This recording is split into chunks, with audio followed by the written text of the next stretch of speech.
Hey, welcome to another edition of Kyle Meredith with.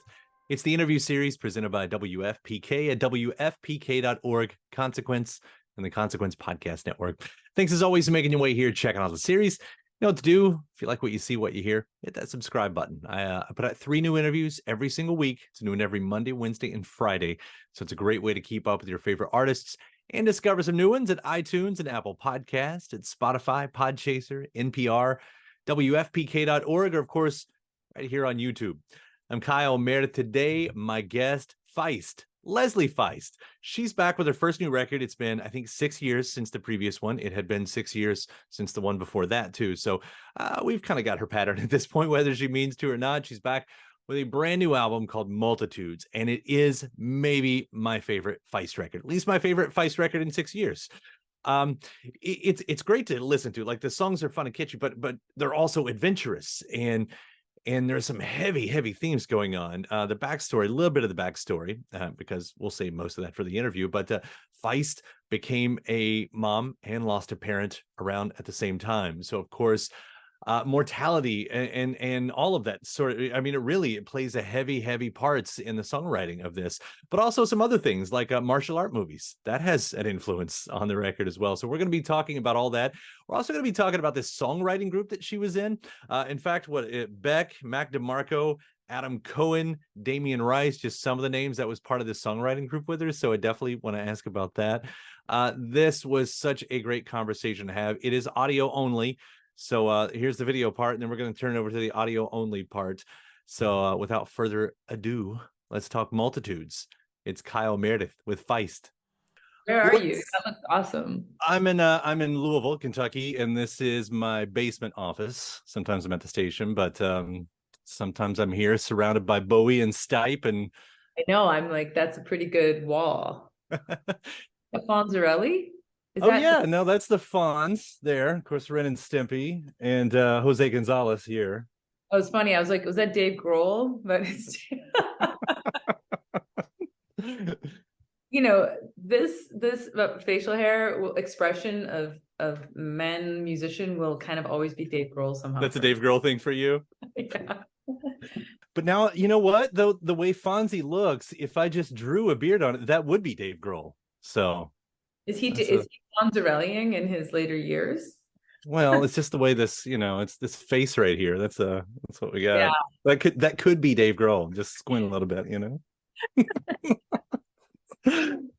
Hey, how about we talk about Multitudes? Okay. We can do that. It's so great to have you back, seriously. And I know that you've sort of been sitting on these songs for a few years now, and to finally hear them. And it's so, if you're not paying attention, sometimes you think, where has an artist gone? And it was, I think, like a day before your birthday this year or something, because I saw it coming up on the rock calendars and all that. I was like, man, is it time for a new Feist record? I miss it so much. And then it was time for the new Feist record. So let me just throw it out. I love this album. Congratulations on it. It's so good. Thank you for feeling that way. I guess it's jumping right in to the deep end here. You've called it Multitudes. You've got this album cover that has these multiple versions. You have the tour poster that has these multiple versions of you. What does that represent? I mean, I think that's sort of maybe an obvious question and answer here, but I guess the other part of it is why. It's funny, as you said that, I kind of saw in my mind's eye all of the imagery you're talking about, and then came to mind that game 52 Pickup from when you're a kid. Do you remember 52? Uh-huh. Absolutely. Certainly not something I thought on the front end, but now that you mention it, it's like, it's that ruse of, we're going to play a game and then someone just scatters the cards everywhere, and that's the joke. Somehow I felt so diffused and so scattered, but it was that uncomfortable transformation where you're actually in touch with your, me as a 6-year-old, curious about me as a 96-year-old. So the lateral versions of myself were balanced by this deepening versions of myself, where I was very uncomfortably having to deal with the kind of velocity of adulthood that was just speeding up and deepening, and the pressure was sort of G-force, And so I think I just looked around and I saw, because of the pandemic, everyone was going through some version of that, some multiplication of self, sort of like subtraction, addition, division, all of a sudden the compression of needing to stay in one place. So, like anything, if you try to contain it, it just gets more furious, you take a river and you squish it through a dam, and that's how you create electricity, And so everyone was kind of squished into themselves and squished into these rooms with these relationships, with these other people, everyone being kind of compressed. And that it felt like a lot came to the surface for everyone, including for myself. So I think it's just, maybe now it's time to untangle and let them all be the multitudes, and figure out what each of them has to say. I was thinking about what you were just saying there, especially about looking at, the younger version and the older version. It's sort of the same thing. I have a son and he's 15. I don't know if this is part that you can relate to, because, we read about, you having your own kid these days. And that's one of the things that I've loved about parenthood, and has also freaked me out, is the time travel that exists all the time, because I see myself in his various ages, and then that reminds me of all the stuff, and then it also reminds me of my own mortality, like someone whoever said we're just memories for our kids. Oh shit.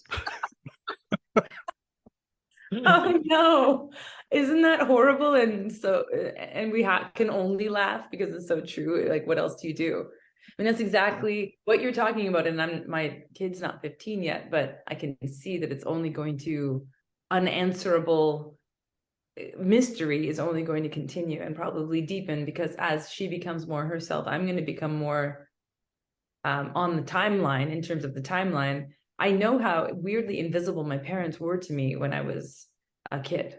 They were just monoliths, kind of archetypes. They weren't details. They didn't have their own desires or needs or interior lives or they were just these monoliths providing nourishment and shelter and annoyance, and and it's just so terrible, because the relationship that maybe your son and you could have right now, like, he won't have that relationship with you until he's older. Right. Like, 15-year-old him will have the conversations you wish you were having now, maybe when has his own 15-year-old. It's like, this is maybe what I'm talking about, unanswerable questions. It is just so it's just a ball peen hammer on the head right now. It's just so it is also so overwhelming, and I want to meet these questions openly with curiosity, but mostly I'm bracing against how much this is the variables of adulthood I was talking about. It's just a lot. And we'll be right back right after this. Welcome back. It's Kyle Meredith with Feist. And we end up in the same cycles that our parents ended up, their parents ended up. We end up in those same cycles with those relationships, which is, funny. It is. It's funny just to see it, like, no matter how much you want to, and we change, but no matter how much you might want to break that, once you get in this thing, I feel like you're on the roller coaster with it all. It's the same track. Yeah, and there's, like I said, the velocity of it, because it's not like you can, okay, wait, can we just dial back to 30 seconds ago and just do that again? No, it's just that you're constantly course correcting. And yeah, I was watching a movie with martial arts in it yesterday, and I thought, it's so beautiful. It's such a beautiful way to meet that. The idea that you can be in opposition, and two forces can be coming at one another, but if you do it with a sort of respect for the amount of rigor that you put into your the way you're conducting your velocity, someone else has the same. There's, how enemies can kind of really respect each other, maybe more than anyone else could, because they understand what they've been through to get to that point. And it's just that fire isn't a good quelling of fire, and water isn't a good harnessing for water. To find out how to harness the force and create some kind of push and pull and make it an elastic experience. I guess this is where songs come in handy, because they are an elastic expression of a fixed point in time. They can be just another way to pose the same question. There's certainly not answers. How could they be? Because who the hell knows what we're doing here? but yeah, we look for ourselves in those songs, you know, when we find the artist or the song that we fall for, or whatever it is. But like, you know, for you, you know, again, as I read, you have life and loss that's sort of battling each other on this record. Is that helpful in a song? I mean, do you find that the songs are in contrast like that throughout the record?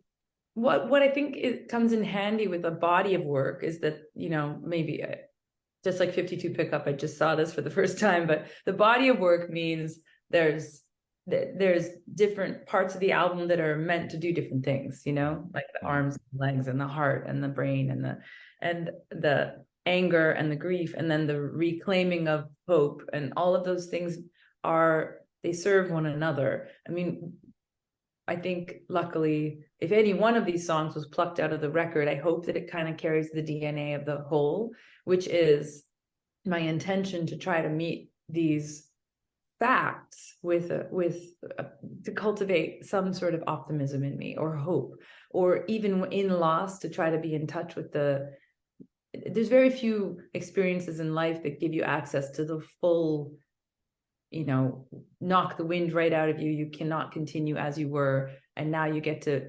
experience the scope and scale of the mystery. You know, to lose someone is the painful version of gaining someone, but it is the same, two sides of the same coin. And like you said, it placed me anyway squarely on the timeline of my own mortality, like you said, which isn't that comfortable, but there's something about it. It brings time into focus, in the sense that I want to work to not waste it. This is where you know, the lateral multitudes, and then the kind of putting roots down and sending shoots up, the kind of deepening of the versions of myself that I hope to grow into, you know, who I was, you know, the day my daughter arrived, the day my father left, those versions of myself won't serve me for what's coming. And I'm thinking about certain songs on the record. I Took My Rings Off comes up. One, because what an epic that is musically, and I'll get back to that. But it starts so small, so personal, and then by the end of it, you know, you have the gods lifting you up. You know, and I think, how do you pull something like that? I mean, I mean, a song, you can do it in 3 minutes, right? That's one of the great things about a lot of our favorite songs. But it is that, and I don't know, like, those moments happen throughout. Maybe it ties into Calling All Gods. I mean, I feel like a lot of this all ties in together. It's all one big thread. Maybe, how did you write that song? Like, how did it get from that point to that point? I have no idea. I wish I can speak to the genesis of it. Was this is actually a really cool, very out of the ordinary thing I got to do during the pandemic. Was some friends invited me to something called Song a Day, which is a kind of a game slash like some sort of, you know, optimistic, positive peer pressure, because the game is that this group of people, sort of a loose-knit collection of friends, all kind of radiating outwards from our friend Phil Weinrobe in New York. He's a producer, mixer, engineer in New York, and he just invited a slew of people over the years. I heard about it, and I said, next time, can I pretty please be invited, you know?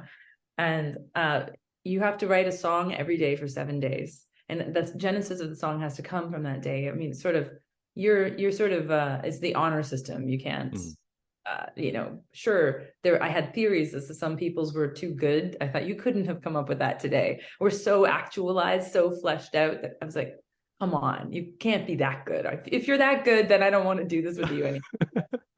But like Adam Cohen, oh boy, Leonard Cohen's son is a remarkable songwriter. He's just a crazy songwriter, and his way with words has this like real elegance to it. Damien Rice also was a part of it. Beck was a part of it. That was really annoying too, because he's really, you know, you could tell it was in his bathroom or something, and it would just be this like, that should be a record. Mac DeMarco was also, his sounded like he could just take his 7 and turn it into an album the next day, you know.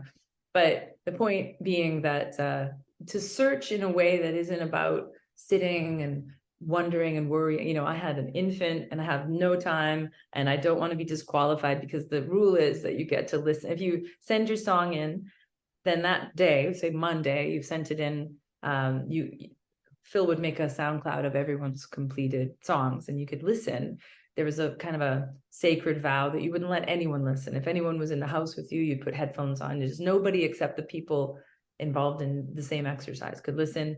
And then you have that day to write another one. So there's just this sort of, momentum starts to build up.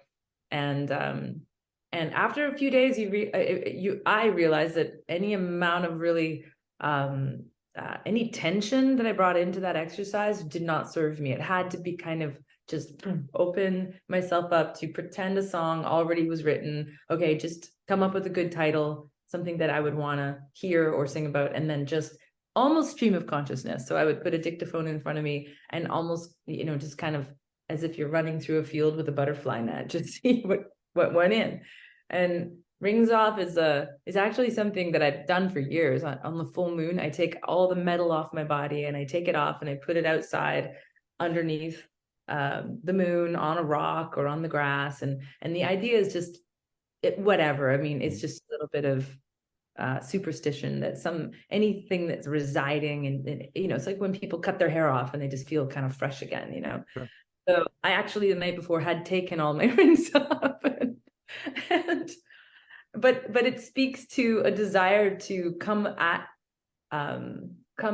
my the energy that I bring into the next month, being more intentional, to not carry forward anything that's stuck to me, any tendencies or negativity or just the charge of a certain lens that I'm looking at the world through. Just shake it all off. So that's how that song began, was in that kind of open aperture of wanting to receive something that I could get in to qualify me for the next day of Song a Day, And it was there in its entirety by the end of that day.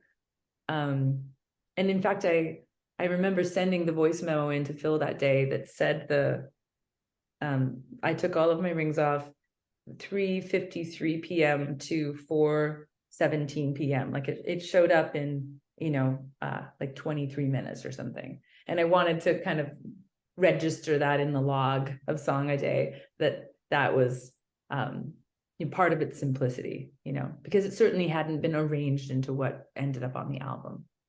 Yeah, I still can't imagine Beck or Mac or Adam or anybody came up with anything that good that day, because that song is so good. But also it makes sense to me now. It's not, in the way I put it, that it started somewhere and ended somewhere, knowing that the rings were there, calling on the gods. I mean, it's all right there at once, so it's not this long arc as so much it is sort of an explosion of a moment. I kind of like that better. That's really, I like that. A lot more lovely. Yeah.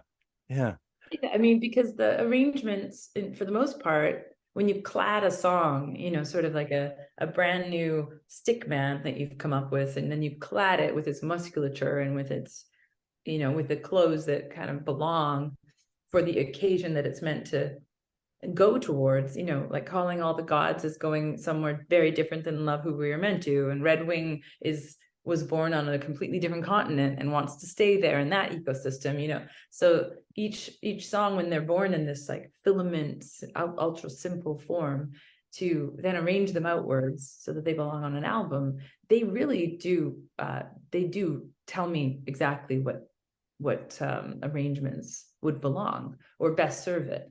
I mean, that's kind of why I started with not any drums, because I feel that sometimes when there's a rhythm driving a song, then the rhythm innate in my guitar playing, it sort of becomes like locked to a metronome.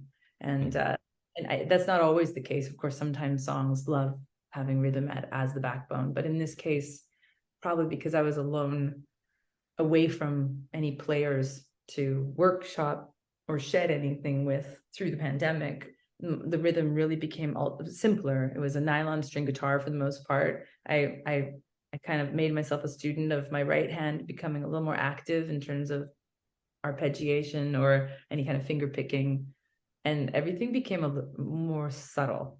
So so outwards from there, it was the arrangements were was just sort of a listening process more than a throwing the kitchen sink at them, you know. Yeah. The guitar was really noticeable. It's something I wrote down too, like that the acoustic played such a playful and laid back role in contrast to what your albums were like it sounded very different. This sounded like a new style altogether almost. And and that was just necessity, it sounds like. Yeah, there was some intention behind that. And yeah, I think there was something about also having made records and toured them a bunch of times now. I know what it feels like when I'm 8 months in and I've been playing the same songs for a while, and some of them end up sort of trickling down to the bottom of the set list until they just sort of like slither out and we leave them behind in like Louisville, Kentucky's dressing room or something. We just don't bring them to the next town because there's something about them that I just don't feel challenged by or feel interested to continue to encounter every night. So I think I was actively trying to write ideas that were open-ended enough, but maybe rooted in those deeper unsolvable mysteries in terms of lyrics. But then guitar-wise, I really wanted to push myself to have to get better through the touring that is to come. You know, I felt like if I'm going to be playing every night, I want to be kind of boot camping my hands to do something that they're not already, you know.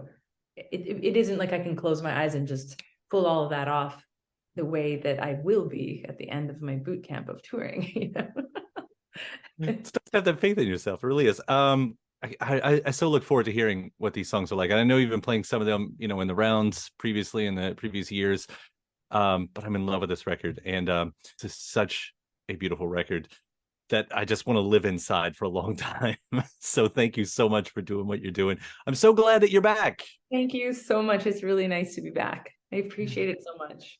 Now, the last time Feist and I spoke was back in 2017 when she released her previous record, Pleasure, itself the first record she put out in 6 years, which, you know, seems to be her mode.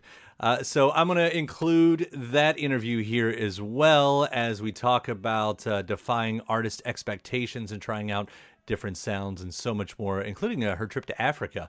Part 2 of Kyle Meredith with Feist.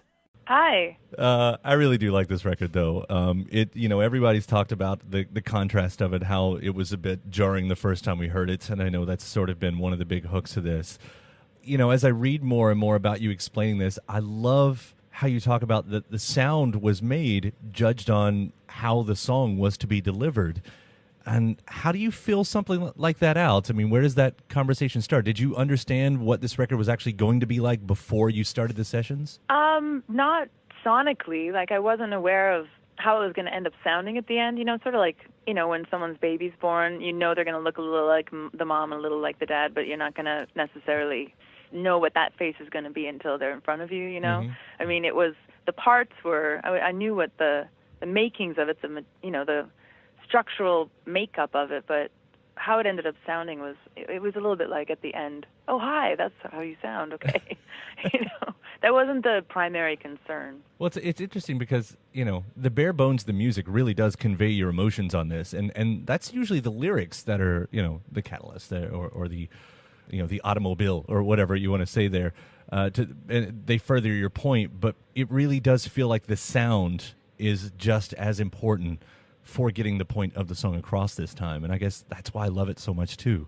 Well, great. I mean, I think that the way it ended up sounding was a necessary, like you said. I feel that the material and the sort of thematic meaning or what I was aiming at explaining or not explaining or talking about, the choice of instruments was always a direct reflection of that as the main motivation, you know. And what about the collaboration? Which I guess should be the case. It should be the case, right? It should be the case, yes. It's not always the case. We need a drummer just because there's always got to be a drummer. It's like, you know, that wasn't the way we approached it. That is the way most bands approach it too. You know, they don't put that type of thought into it.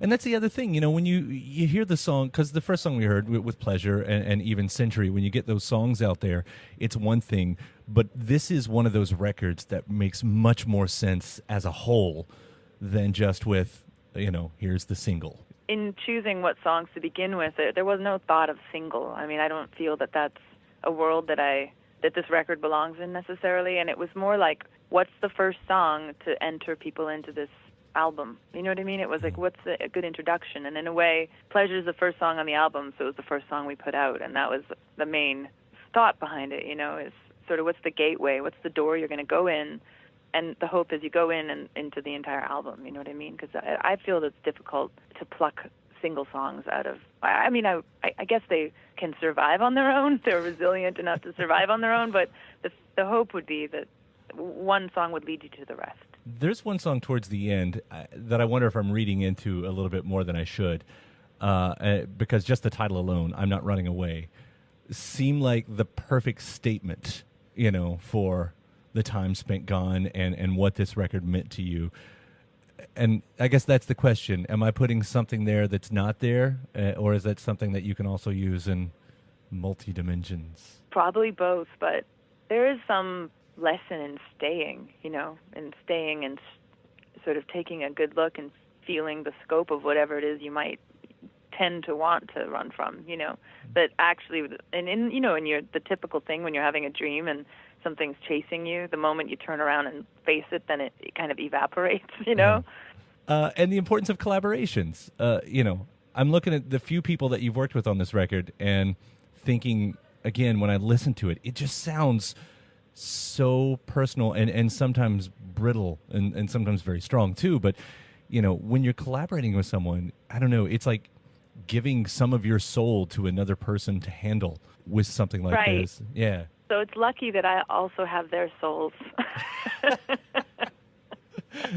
I mean, the two main people that I made this record with are people that I've worked with for, I mean, Renaud Letton, he made Let It Die with me before I even knew we were making an album. You know, I was just demoing with a couple of friends in Paris in between other things. You know, it was not really a thought in my mind. I think in a way he knew of it before I did, you know. Mm-hmm. And the thing that I have over the years recognized as an identifying for me, like almost like a fingerprint of what I do, has been made by him. You know, it's been created by his mixes and his choices and his engineering and, you know, production choices, and that's been like such an embedded collaborative like sort of pivot upon which I've done everything I've done, that, you know, a person like that, or like Maki, who played all the instruments with me, and similarly I've worked with a lot, and we've done a lot over all the albums, and on his albums I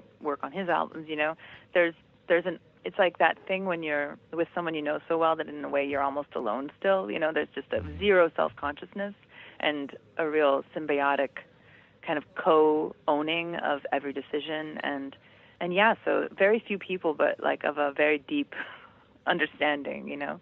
Switching gears a little bit, you traveled to Africa at some point during all this. I guess I read a little thing about that, and I was sort of wondering if there was an impact on that trip, if that was more than just a tourist trip, if you were looking for something else to, as you're sort of getting away from the music game for a minute. Yeah, checking in with what real life is, you mean? Sure. Well, I don't, you know, Africa isn't even so much real life to me. It's a storybook to me, but yeah. I know. And it's so real when you're over there. It's like, oh, right, we presume this is reality, but there are so many versions of that. But I was so fortunate to go. I work a little bit with an NGO called Dignitas, who support all HIV and AIDS research and getting free meds to people and changing the stats in particularly in a country called Malawi. And a couple of my friends have been working with them for years, and they said, we go every year. You just need to come. You need to come and just like tuck in behind us and come with us around, and we'll, you know, just sort of be a fly on the wall. So it was the ultimate invitation, you know, to be able to be there to learn and be there to observe things and not be obliged to make not to know anything, you know, and just to, you know, it's better to introduce yourself to something so vast as an entire continent, and not to presume to arrive immediately knowing what you're supposed to be doing, if anything, you know. Yeah. So it was beautiful and humbling and massive and expanding, and I'm so grateful I got to go. It's something to shake you out of your shell of the home life, yeah. If nothing else. But to be part of a cause like that, shake me out of my presumptions that I'm entitled to everything that I have, because it's just the luck of the draw that I happened to be born here, be born into the family I was. You know, it's a privilege I had fresh perspective on coming back. You know. Yeah. Possible broad strokes aside, did any of that make it into the record? Was there anything about that sort of found itself on this record? I went on a big trek at the end. I walked 100 kilometers with those friends on this big plateau filled with wild animals. It was beautiful. We walked for 5 days, and I think I was on those long walks, 8 hours a day in most stunning landscape. I think that I was, had a little notebook like hanging around my neck essentially, and was finding lyrics and working on lyrics as I walked, for sure. Yeah. Lots of time with nothing in the way, So it's there. It's all there. Probably. Oh, that's so cool. I love the results. I'm happy you came back and did this and decided to keep doing this. I know that was, thank you. Was probably up for good to be wanted. Yeah, well, it's probably up for question for yourself for at least a moment there, from the sound of things. But I love what you're doing and what you've always done. So thank you so much for the album and for the interview today. Well, thanks so much. I appreciate it. And while we're here, we might as well include the first time Feist and I spoke. This one goes back to 2011 when she just put out the record called Medals. And not only did we get to talk about that record, but we also talked about Sexy Canadians and the time she collaborated with Mastodon, the metal band. Part 3 of Kyle Meredith with Feist. Well, hey, congratulations on a huge year. It looks like a heck of a way to finish this all out. Yeah, we ended with a bang last week in Mexico City, so yeah. Been enjoying the tour photos, and now you're getting some nice end-of-year lists. Of course, the latest news was New York Times. That's pretty huge. That's right. Because here it is. It's been 4 years since your last record, and you come back to all of these accolades, really. Yeah, it's not something I necessarily expected. I suppose I was battening myself down for a little bit of a tougher return from a few years away, and no, it's been a pretty giant surprise that everything still seems to be there, Right. So when you were doing that, and you said kind of battening down, this is a different record than the last time you were here. Well, different time, yeah.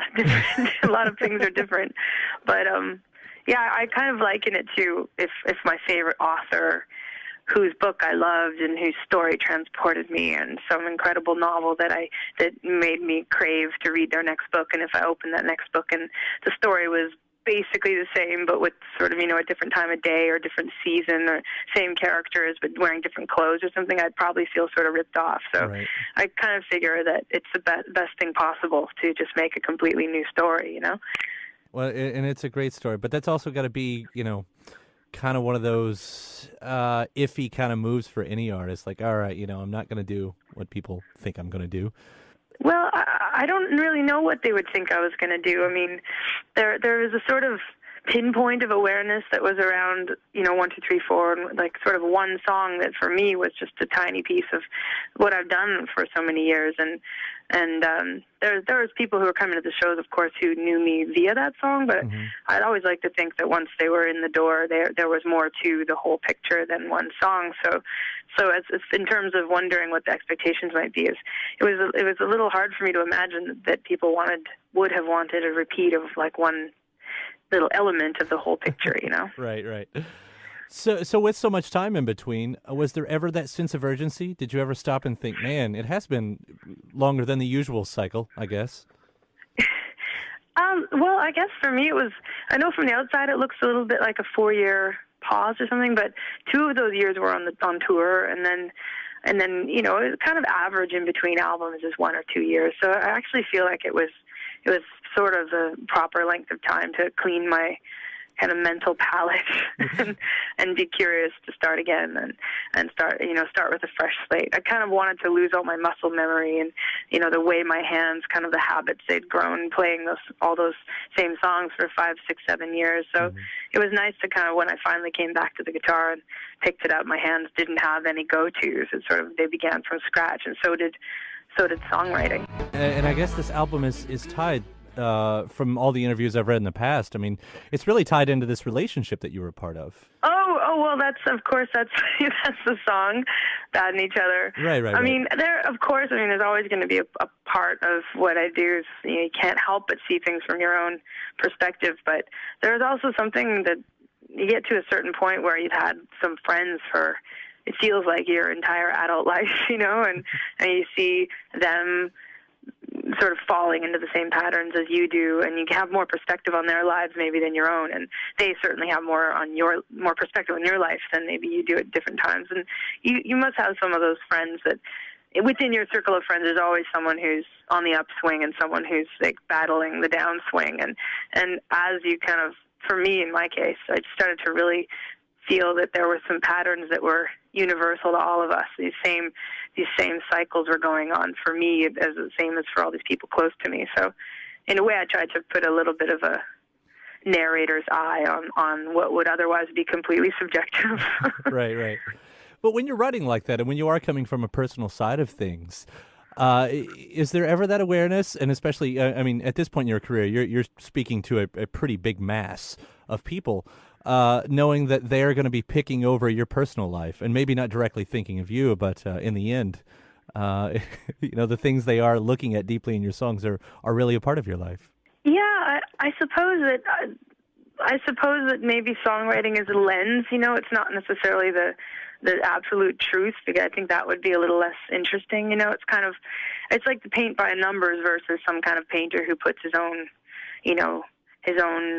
personality inside it. And I guess if I was writing on Tuesday I felt this, and on Wednesday I felt that, it would be a little bit too literal to be interesting to me. Right. My dad told me yesterday, I heard that Michelangelo could draw a perfect circle, and they say it's a sign of genius if you can draw a perfect circle. And my dad said no, that actually the genius is in how the circle is imperfect, and the place where it's not perfect is actually where your personality is. So there's something about like not trying to be too literal, not trying to be too specific, and that for me is a little more interesting. A few other interesting points of your year. You are officially a part of the Muppet saga. Oh, yeah. That's got to be awesome, yeah. Even for a split second.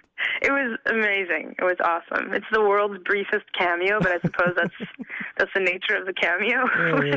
But what the cameo got me was in the golden door, it was the golden ticket to get to see the behind the scenes of the making of a Muppet movie. So I just felt like the 6-year-old that I was when I first discovered the Muppets, just lucky to be there, Oh, I believe you'll be the star of the next one. It's going to happen. I'll clap Put my the hands. word out, maybe. You never know. And the other side, and very much the flip side of the coin, you're going to be the queen of the metal scene very soon. Oh my God, what a task! What a insurmountable mountain to try to cover Mastodon. We're working on it right now, and I'm trying to figure out what song even. I haven't figured that out even yet. Yeah.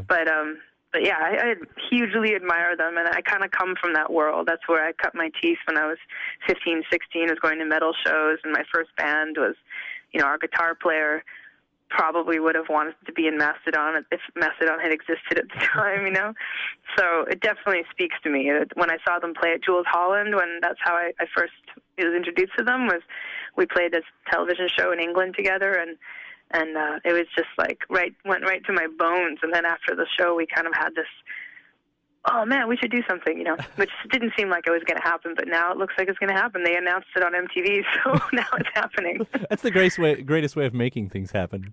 To say in public. I know. I thought that was fantastic. I was literally doing some interviews with New Zealand and Mexico and Singapore, all places on the planet that are nowhere near each other. And the first interview mentioned it, and the second interview mentioned it, and I was sort of stuck inside the interviews feeding one into the other, and I literally was told by these journalists all over the world that this Mastodon thing was happening, and as soon as they were finished, I went on the internet and found the footage of the guy saying it was happening, and that was that afternoon that he'd announced it. So I was like, okay, it's happening. I know some artists, when they decide to do different sounds, could you ever see yourself doing even a side project where you do revisit, the days where you're cutting your teeth, doing something like that? Absolutely. And actually this afternoon I spent jamming with this amazing Canadian band that I grew up hugely loving called Sloan. Mm-hmm. Oh, no, we love Sloan. It was one of my formative years were spent trying to learn Sloan riff. So they just invited me to come play with them tomorrow night.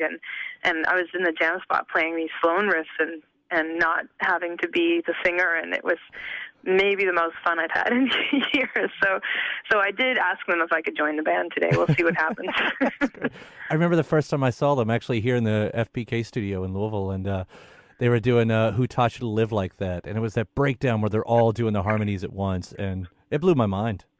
Yeah, they're amazing. Yeah. They're amazing. They're like kind of the Canadian original rock band, like the one from, that would have been just like 10 years earlier than me. So by the time I was 15, they were in full swing, and they were, the biggest thing in Canada as far as I was concerned. And very underappreciated over here. Yeah, a lot of Canadian bands have that problem. Hey, speaking of interesting Canadian things, so the awards happened a few weeks ago, I guess, and another FPK favorite, Dan Mangan, Sexiest Artist. Do you know about this? Oh, do you know who Dan Mangan is? Which Which awards were those? I don't. It's one of the, I guess, big Canadian awards. I don't know what it is, but but we know Dan. Yeah. Wow. And I started thinking, and you guys know about him, so that's a good sign. Well, that's what I was thinking. Is that sexy in Canada? Nothing against Dan. He's a great-looking guy, but you just don't think of him. Well, I have to tell you, I have no idea what he looks like, but I suppose if the masses have spoken, then they must be right. He's probably wearing plaid, which as Canadians we find really attractive. So. And a beard. He's got the beard. He probably has a beard. Yeah, exactly. Right, just a little bit rustic, and looks like he could chop wood. Yeah, you've got it all, really. That's it. You've nailed really? it. Well, there you go. So right. That's why we consider him the sexiest man in Canada. Explains I'd probably agree if I saw a picture of him. Yeah, he's out there. He's ready for you. The last thing I'll bring up, too, is that Beck remix is really, really awesome. I actually heard it for the first time today. Oh, right on. And you get your songs remixed quite a lot, which I find, I don't think you're the usual artist that would get their music remixed, but it always ends up interesting. Do you actually seek out, to get your own songs remixed? I have in the past. I mean, I remember seeking out Boys Noise, and that was fantastic. And Maki, a close collaborator of mine years ago, did a Mushaboom remix that I kind of wanted to hear what the Maki that I know from his own music, what he would do. And Canadian rapper Chaos, I was kind of curious what would happen with that. But a lot of the other ones just sort of come. I suppose if you have that skill, if you are able to remix things, then probably you. I mean, those like people like Postal Service or I can't even think of many of the others. Someone like Beck, probably, who it's second nature to him to be able to make something even cooler than it originally was. Then you seek out stuff that would be unlikely, So it's all on them that interesting people seek out my songs. I feel lucky because I don't know how to do that kind of thing. And thanks to my guest. Also, thanks to you for checking out the episode in the series. Before you get out of here, hit that subscribe button. Again, you get 3 brand new interviews every single week. New one every Monday, Wednesday, and Friday at right here on YouTube, or of course anywhere in podcast land, including iTunes, Apple Podcasts, Spotify, Podchaser, NPR, or WFPK.org as well. A great way to keep up with your favorite artists and discover new ones as well. Then after that, actually head over to WFPK.org. That's where I do a show Monday through Friday, 6 p.m. Eastern. It's an hour full of song premieres, music news, anniversary spins, bonus interviews, Monday through Friday, 6 p.m. Eastern at WFPK.org. Consequence has your music and film news. You can also find me on the social media spots, Facebook, Instagram, mostly on Twitter. All 3 of them, the address is at Kyle Meredith. Do hope you like and follow along. That does it for another edition. I'm Kyle Meredith. I'll see you next time.